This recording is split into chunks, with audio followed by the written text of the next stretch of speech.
Dando inicio a nuestra clase referente a la guía para la descripción macro y microscópica, vamos fijándonos justamente en las características resaltantes que ustedes deben tener en cuenta. En la plataforma tienen la guía que tienen que descargar para cada.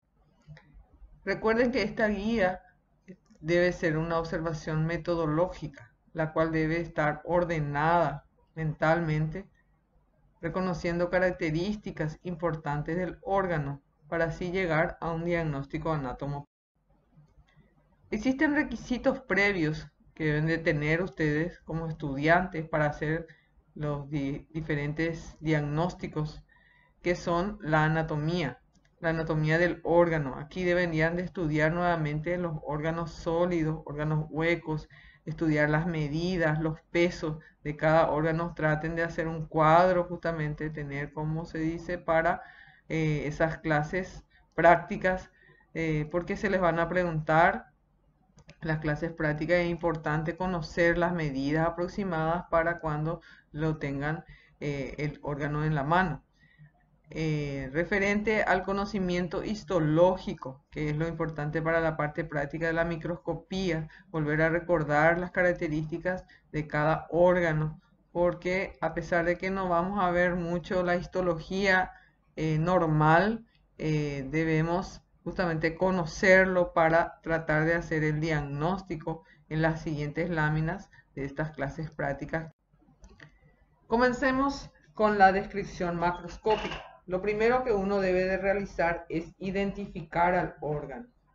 Identificamos al órgano cuando conocemos las características, los elementos que nos van a ayudar a diferenciar. Sabemos que el hígado tiene una cápsula, que el vaso tiene una cápsula, el riñón es lobulado, el pulmón justamente por los lóbulos, dependiendo también aquí como el riñón es un órgano par, saber reconocer a qué lado corresponde, especificar especialmente el lado y especificar además si el órgano es completo o es una porción de la misma.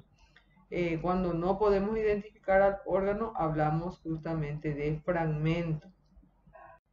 Aquí fíjense la imagen macroscópica correspondiente a un espécimen quirúrgico de hígado, en la que se observa esta imagen es al corte, visualizamos la coloración, vemos las estructuras vasculares, la cápsula que lo rodea, y se puede notar además la lesión llamativamente en el extremo superior, de una coloración verdosa, forma nodular, que delimita del parénquima. Para recordar brevemente el parénquima hepático, fíjense las lobulaciones, el tamaño habitual, la coloración, que nos van a ayudar a distinguir de lo patológico. Y en las imagen, y en la imagen de la derecha ustedes pueden notar, esto lo vemos al corte, la coloración vinosa, rojiza. En la otra imagen pueden ver el órgano hueco, fíjense, esto estamos viendo en su superficie interna, donde en la imagen de la izquierda podemos notar el órgano normal con las bifurcaciones vasculares, las ramificaciones, la superficie interna lisa, amarillenta, y notamos en relación al órgano en su alteración, que es la imagen de la derecha, una superficie rugosa con lesiones excavadas, en donde le muestra las flechas. Usted se fija en el tercio superior, en el medio y el inferior se visualiza justamente las imágenes, y ustedes pueden notar incluso la retracción que presenta esta estructura. Esto es una estructura vascular correspondiente al vaso, que es la aorta, una pared vascular de gran calibre, que es lo que podemos observar en esta imagen. Siguiendo, luego del diagnóstico, hablamos del tamaño, que como le había mencionado previamente, ya estudiar justamente el tamaño normal de los órganos para así poder describirlo. Y tomamos medidas de esto en referente si es un órgano macizo o un órgano hueco. Si es un órgano macizo, hablamos de la altura, del ancho y espesor o diámetros mayores cuando vemos en los fragmentos irregulares. Y en las vísceras huecas lo que medimos es la longitud y la circunferencia. Siguiendo, vemos la forma. Comparamos las formas geométricas que presentan. Es ovoide, es triangular, es cuadrado, dependiendo justamente de lo que observamos. Porque muchas veces estos órganos, al estar fijados, lo que tenemos en la cátedra, al estar fijados también cambia de forma, cambia la forma habitual. O de lo contrario, incluso esto cambia no porque nosotros lo hayamos alterados, sino que vienen en frascos generalmente que lo comprimen y eso también cambia la morfología. Recuerden que el formol es el que fija y hace que quede en la forma que estaba anteriormente. Generalmente los frascos son pequeños para el órgano y eso hace que se comprima y cambie también la morfología. Y vamos a tratar de comparar, como les digo, con estructuras geométricas, con elementos conocidos. Ahí pueden ver justamente la forma piriforme, que podemos ver normalmente eso en el útero. Vemos una forma piriforme también en la vesícula biliar. Y si no llegamos a comparar con ningún elemento, hablamos irregular.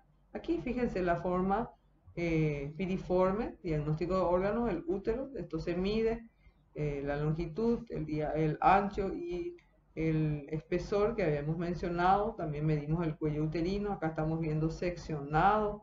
Vemos la abertura o la cavidad virtual en la que se observa un nódulo, dos nódulos específicamente, blanquecino, uno aspecto polipoide que protruye hacia la luz. Otro órgano, fíjense, el cuerpo uterino con la trompa, los ovarios, órganos en la que vemos que está acompañada de los anexos y podemos ver que hay que describir los lados, incluso si es que no nos especifica. Muchas veces hay reparos quirúrgicos donde te señalan con hilo el lado izquierdo, el lado derecho, entonces nos ayuda a nosotros también cuando estamos describiendo, pero en muchos casos no. Entonces debemos de fijarnos en la anatomía. Si ustedes recuerdan, el repliegue peritoneal justamente lo encontramos en la cara posterior, entonces de acuerdo a eso vamos fijándonos. Aquí estaríamos viendo lo que está a la izquierda sería el ovario derecho y lo que está a la derecha el ovario izquierdo, si es que hablamos justamente de que esto se encuentra de frente, que es lo que observamos. Se miden todos por separado, se mide por separado el útero, mide por separado el ovario, la trompa con sus características. Usted se fija en su superficie externa transparente, una coloración rojizo, homogéneo en algunas áreas, heterogéneas en otras, el ovario, una coloración amarillenta, se mide cada una de ellas como le estaba mencionando. Pasamos siguiente a la consistencia. Existen dos tipos de consistencia. Hablamos de una consistencia sólida y una consistencia líquida. La consistencia sólida puede ser blanda, la que vemos en el contexto, por ejemplo, de una necrosis, una zona ablandada, una zona de pus, correspondería a una consistencia sólida. Una consistencia firme sería justamente una consistencia como un nódulo que uno puede llegar a palpar. La consistencia sólida friable es algo que se deshace fácilmente, uno palpa y eso se deshace. En fragmentos irregulares solemos observar esa consistencia, o en áreas reblandecidas. La consistencia pétrea, que es sólida firme, por ejemplo un nódulo y esto se calcifica, o un hueso o un tumor, como le estaba mencionando, calcificado de lo más habitual, hablamos de una consistencia sólida pétrea. Y la consistencia sólida elástica es la más frecuente, la que vemos, por ejemplo, imagínense palpar el pulmón con líquido o ese útero que acabamos de ver, eso sería consistencia sólida elástica. Y la consistencia líquida es referente a estructuras quísticas, con contenidos que pueden ser un líquido citrino, hemático, dependiendo de lo que contiene, eso lo referimos posteriormente. Entonces vayamos, diagnóstico de órgano, medimos, hablamos de la forma, hablamos de la siguiendo, hablamos de la superficie externa, el aspecto externo, cómo es su superficie, si es lisa, es rugosa, es irregular, si no podemos distinguir entre lisa y rugosa. Tiene elevaciones, es lobulado, tiene áreas excavadas, áreas ulceradas, eso se describe justamente en su superficie externa. La coloración, Hablamos de homogéneo cuando tiene todo el mismo tono de color y heterogéneo justamente cuando hay variaciones. Si las alteraciones que vemos en su superficie externa son únicas, múltiples, ¿dónde se localiza? En los sitios específicamente. Imagínense un riñón donde hay una tumoración única y se visualiza ya en la superficie externa, eso es sobrelevado, donde se visualiza, eso es lo que uno refiere nuevamente externo. Fíjense en esta imagen donde les muestra la vesícula biliar, sería el diagnóstico de órgano. Eso medimos probablemente entre 6 centímetros de longitud y 3 centímetros de diámetro, un órgano hueco. A la superficie, o sea, una forma piriforme. Vamos haciendo los pasos. Una forma piriforme, la superficie externa es lisa, transparente, una coloración verdosa, homogénea, y luego ya vemos al corte. Sin embargo, en la imagen de la derecha, esto estamos viendo directamente a la apertura, al corte, donde se ve ese puntillado amarillento. Y comparamos con la superficie externa, que es bien transparente, lisa, rojiza. Esta sería un órgano sin fijar y esto probablemente ya fijado, esa coloración verde diferencia. Aquí otro órgano sólido. Ustedes se fijan en la imagen de la izquierda, tenemos un espécimen intacto porque está todavía dentro del paciente, que corresponde al pene. Y vemos la parte del prepucio, que en realidad está descubierta, no posee prepucio.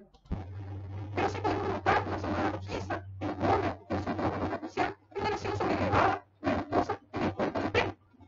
Se describe entonces se mide una coloración y comparamos con el órgano al tercer de la derecha del mecanismo en el cual la superficie externa del diámetro es verdosa, irregular, llama la atención por algunos pelos y se pregunta si irregular, cuadrado, segmentos separados. El lado derecho, que se queda en la izquierda de la imagen, en el espécimen vemos una masa pura que medimos y hablamos de sus características. Lo mismo hacemos cuando observemos el observador.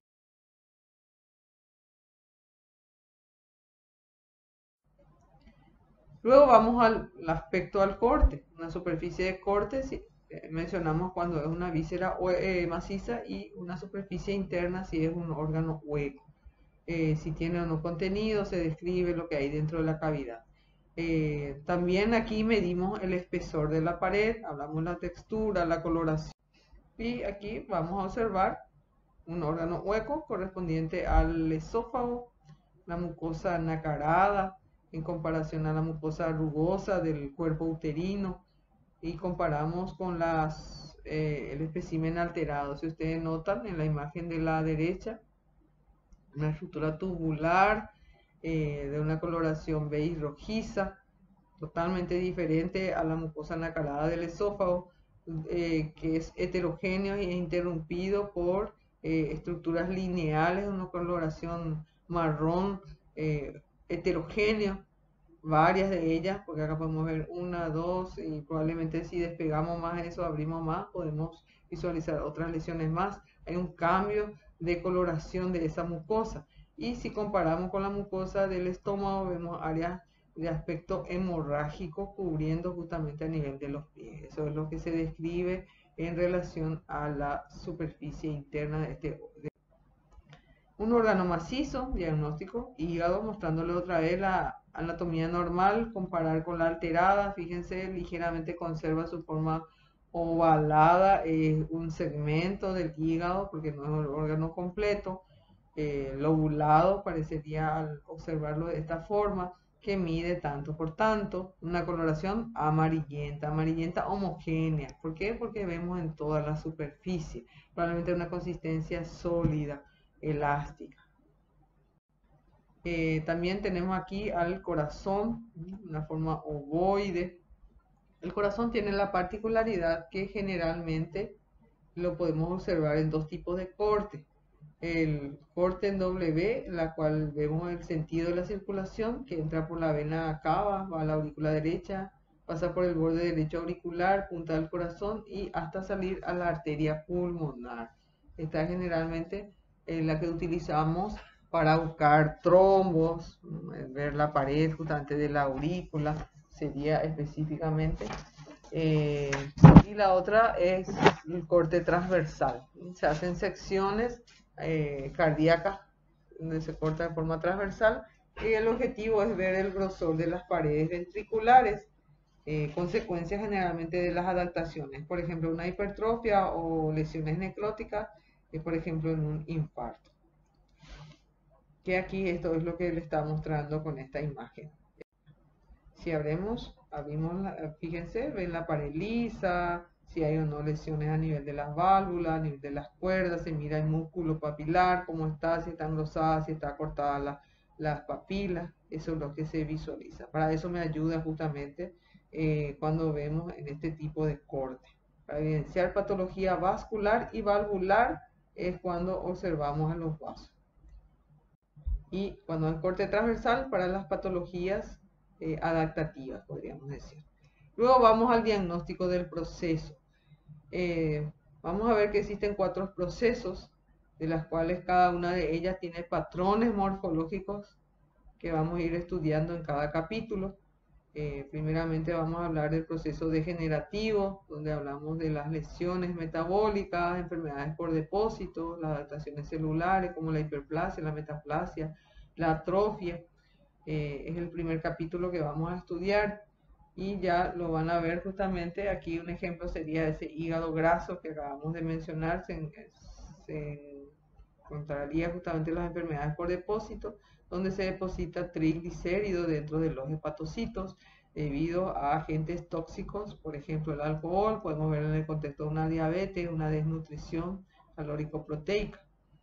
Seguidamente vamos a ver los procesos inflamatorios, que volvemos a subdividir en un proceso agudo o crónico dependiendo del tipo de infiltrado inflamatorio que vamos a observar en la microscopía.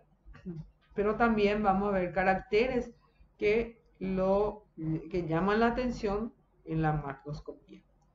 Siguiente vamos a estudiar los procesos hemodinámicos, ver características de lo que es una congestión, un edema, áreas de hemorragias, de infartos, que llamativamente a la macroscopía ustedes al ver van a poder diagnosticar, y eso después lo confirman con la microscopía.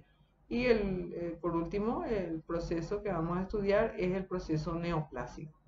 Un proceso neoplásico benigno, maligno, llamativamente esto ya uno sospecha en la macroscopía y también confirmamos con la histología. Si se acuerdan esa imagen macroscópica del hígado con la lesión nodular, ese nódulo estaba bien delimitado, aparentemente incluso hasta tiene cápsula, circuncidado alrededor del parénquima hepático normal adyacente, está bien delimitado, no hay infiltración, eso habla a favor de un proceso benigno. Sin embargo, en uno maligno estaríamos viendo una infiltración con áreas de necrosis, llama la atención y al observar nos ayuda a sospechar que sea.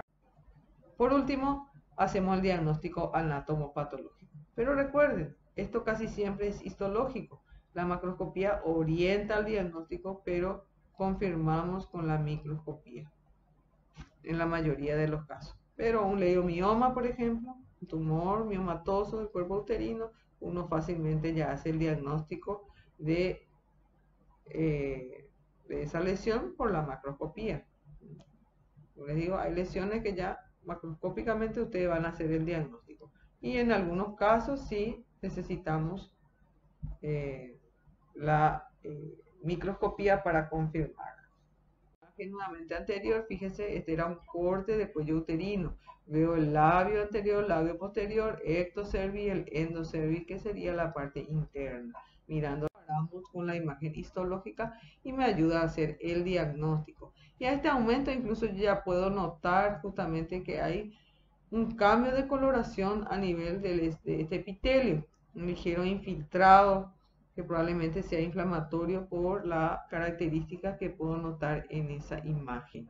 Entonces hacemos diagnóstico de órganos. Cuando no puedo hacer el diagnóstico de órganos, lo siguiente, a la histoarquitectura. ¿Cómo está esa histoarquitectura? ¿Está conservada o ligeramente alterada? Porque hablamos de leve, moderada o severa. ¿Y a expensa de qué? ¿Qué es lo que está borrando la arquitectura de ese órgano? La presencia de células inflamatorias, qué tipo de células inflamatorias, si son polimorfos nucleares, si son mononucleares, presencia de células atípicas, hablamos de las neoplasias, presencia de hemorragia, áreas de infarto, presencia de calcificaciones, áreas de hiperplasia, metaplasia, cambio de epitelio por otro. A expensas de ellos llevamos justamente a los procesos y eso ya me va a ayudar a pensar en el proceso que sería el siguiente paso, hacer el diagnóstico de proceso. Bueno, fíjense aquí las imágenes, vemos cortes histológicos del pulmón, podemos ver que es un pulmón moderadamente diferenciado o moderadamente alterado en la imagen de la izquierda, a expensa de estructuras nodulares bien delimitadas, representadas por infiltrados inflamatorios con presencia de células gigantes que podemos estudiar. Esos corresponden a lo que llamamos granulomas y vemos en los contextos una inflamación crónica granulomatosa. Si vemos en nuestro país, lo más probable esto sea por una tuberculosis. Sin embargo, la imagen de la derecha estamos viendo también un parénquima pulmonar, pero ese parénquima pulmonar está totalmente alterada a expensas de un infiltrado inflamatorio agudo que ocupa todo el espacio alveolar y la marcada vasovisualiza. Entonces pasamos con todos esos datos al diagnóstico del proceso, que acabamos ya de definir que encontramos en cada uno de ellos, los diversos tipos de procesos, inflamatorio, neoplásico, hemodinámico. Y finalmente llegamos al diagnóstico anatomopatológico. ¿Qué es lo que vemos aquí? Parénquima pulmonar, espacios alveolares, y podemos notar justamente que está conservada, ¿verdad? Ligeramente alterada a expensa un acúmulo de células que podemos notar en esta imagen. Está señalada justamente aquí en círculo. Y ustedes pueden notar, esto lo hay que mirar a mayor aumento para ver a expensa de qué corresponde ese infiltrado. Y cómo debemos de observar esta lámina. Vamos a hacer un pequeño repaso para recordar las características histológicas que debemos de ver en un pulmón. Recordarán que en un corte histológico de pulmón reconocemos a los bronquios a través de las estructuras cartilaginosas que rodean justamente a esta estructura tubular y la presencia de glándulas, ese tejido cartilaginoso hialino que está facetado, no es continuo como la que vemos en la tráquea. Y además pueden ver ustedes los espacios alveolares adyacentes al pulmón. Otras estructuras que debemos identificar son los bronquiolos. Cuando hablamos de bronquiolos, estructuras que no tienen cartílago, no tienen glándulas, también estructuras tubulares, la siguiente posterior a los bronquios. Los espacios alveolares que se visualizan en esta imagen y la marcada vasocongestión que ya también podemos observar. Siguiendo vemos un bronquiolo. Se recordarán que los bronquiolos los subclasificamos en 3 tipos dependiendo nuevamente de las características histológicas. Bronquiolo respiratorio en el extremo superior, un alveolo que vemos por debajo y los espacios con mayor aumento. Y vamos a observar el saco alveolar y los alveolos revestidos por las células que son los neumocitos. Neumocitos tipo 1, tipo 2, en la zona del tabique, incluso en esta imagen histológica, venida con hematocilina y eosina, estamos viendo la zona. Fíjense, las únicas células que podríamos encontrar en los espacios alveolares eran los macrófagos. Macrófagos que están cargados de hemosiderina, como podemos notar incluso en esta imagen. Los neumocitos tipo 1 y los neumocitos tipo 2, que son los que revisten, fíjense, los vasos capilares que vemos en la zona del tabique. Un tabique totalmente delgada, es lo habitual, que después vamos a ver. Fijémonos entonces las diferencias que ocurren en un pulmón de alteración. ¿Qué llama la atención aquí? Que los espacios alveolares se encuentran totalmente ocupados por un infiltrado inflamatorio, infiltrado de células, polimorfos nucleares. Fíjense, los vasos capilares están todos dilatados, congestionados.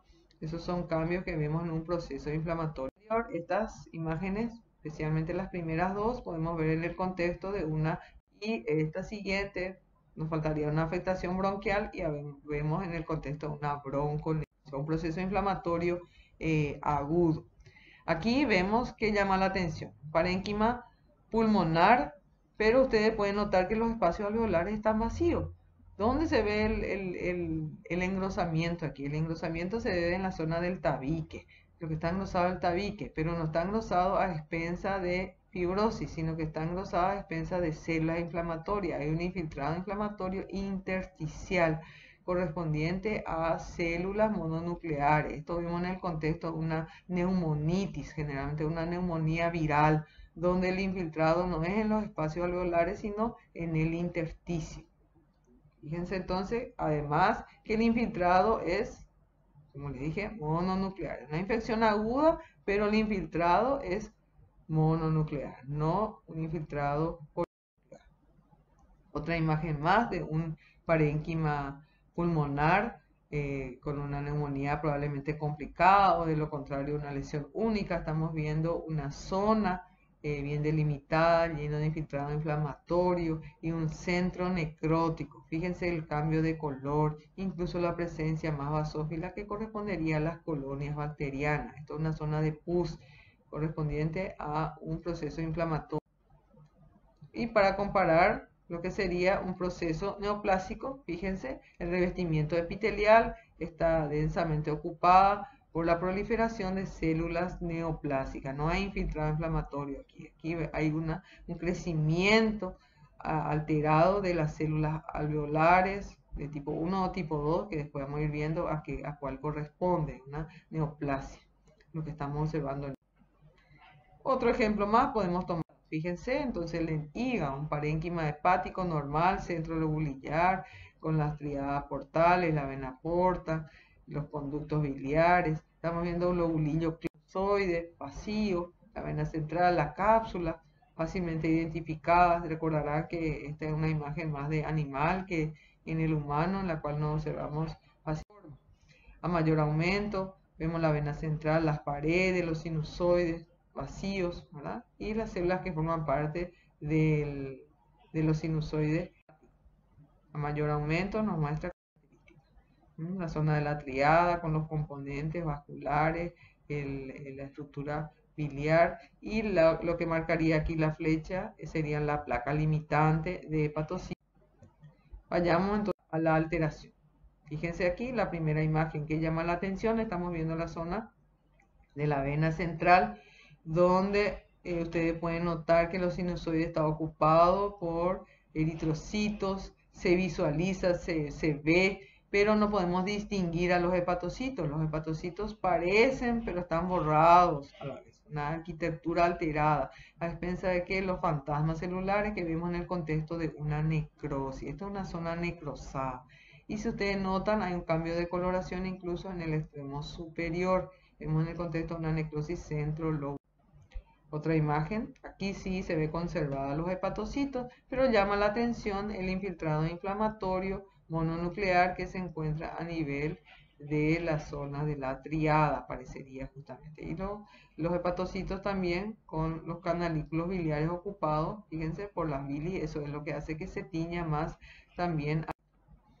Otra imagen más de un parénquima hepático donde ustedes pueden notar la presencia de estructuras nodulares, nódulos hepáticos, rodeados por fibrosis. Le forman justamente una corona de fibrosis alrededor y si ustedes notan hay un cambio de color más basófilo, probablemente esto si ponemos a mayor aumento vamos a ver que está lleno de infiltrado inflamatorio crónico. Vemos en el contexto de un proceso crónico, esto es lo que se define como una cirrosis hepática. Si ustedes notan esta imagen, vemos nuevamente la célula del parénquima es también hepático, hay hepatocitos normales, pero ¿qué es lo que llama la atención? Estas estructuras vacuoladas, parecerían como gotas justamente de agua o células adiposas, pero en realidad no son células adiposas, son vacuolas lipídicas que es el acúmulo de triglicéridos dentro de los hepatocitos y le da esta morfología. Con la hematoxilina eosina ellos no se tiñe, entonces lo vemos con esta forma clara. Vemos lo que llamamos la esteatosis, un proceso degenerativo por acción. Y lo otro que podemos notar también aquí, mostrándonos una imagen histológica de un proceso neoplásico, fíjense, ¿por qué les digo neoplásico? Porque estamos viendo a los hepatocitos en la imagen de la derecha, vemos las trabéculas, los espacios del sinusoide, y en el extremo superior, en círculo del rojo, les muestra una proliferación celular hipercromática, diferenciada justamente de los hepatocitos, pero no muy semejante a ella.